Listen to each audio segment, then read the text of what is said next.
l'environnement de Fumay-Vallée du Lot a choisi d'organiser une opération de caractérisation sur le site où on est aujourd'hui. C'est le quai de transfert qui est un bâtiment de Val-Horizon que nous exploitons pour l'acheminement de nos déchets avant qu'ils soient transportés vers les sites. Et donc on a organisé cette opération de caractérisation sur toute la semaine afin de connaître réellement ce que les administrés jettent aux ordures ménagères, qu'on puisse expliquer, ensuite orienter les usagers pour faire un meilleur geste de tri et améliorer notre tri et réduire nos déchets enfouis à Montflanquin.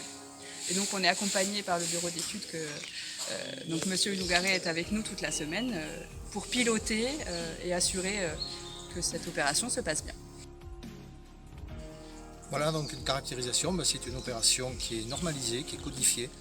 Toutes les personnes en France qui, comme nous, font des caractérisations procèdent selon la même méthodologie, avec le même matériel et selon les mêmes protocoles, de manière à ce que les résultats soient comparables entre eux et comparables à des normes nationales.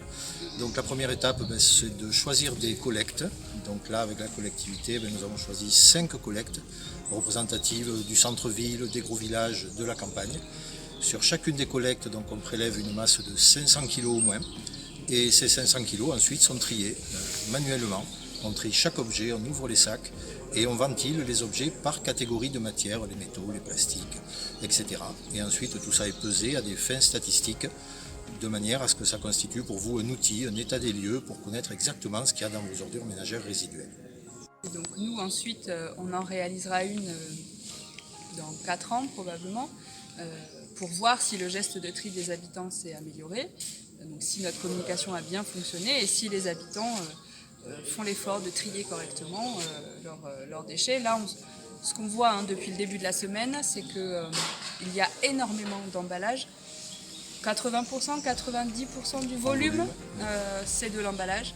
Certaines poches sont déjà triées. On n'ouvre que des emballages.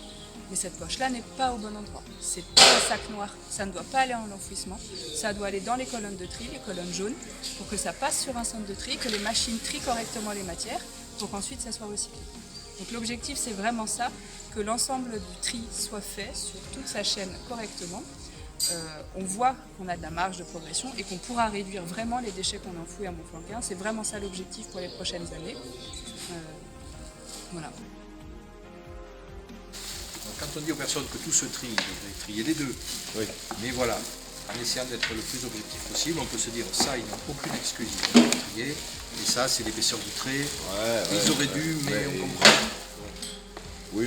Bon, en théorie, les deux se trient quand même. Mais peut-être pour là, le geste est plus facile que pour le plus petit. Là, typiquement, il y a un gros problème de tri sur cette étape. Ah ouais, là, franchement, Un champion du monde. Il est bien. Vraiment, on le demande déjà, mais on va demander aux usagers de faire vraiment un effort sur le tri. Les emballages, c'est dans la colonne emballage, le verre dans la colonne verre, le papier au papier.